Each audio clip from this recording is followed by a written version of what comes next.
मराठा समाजाला आरक्षण मिळावे यासाठी अहोरात्र प्रयत्न करणारे जरांगे पाटील यांची आता कुणबी असल्याची नोंद सापडलेली आहे।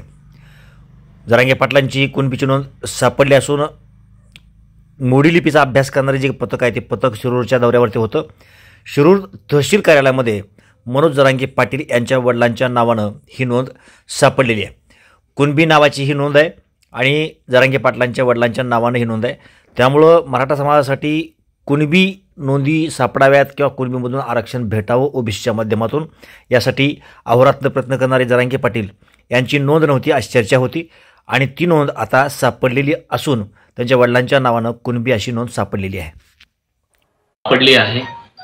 जरांगे पाटलांच्या सोबतच पूर्ण मातुरे गावाच्या नोंदी आपल्याला इथे सापडल्या कुणबी असा उल्लेख आहे। पाटील सरांच्या यांनी ते स्कॅनला गेलंय। तर ही जरांगे पाटलांसाठी आणि मराठा समाजासाठी सुद्धा अतिशय आनंदाची आणि महत्त्वाची अशी बातमी आहे। शिरूर तहसील कार्यालयामध्ये मोडी लिपीमध्ये जरांगे पाटील यांच्या वडिलांची कुणबी असल्याची नोंद आता सापडलेली आहे।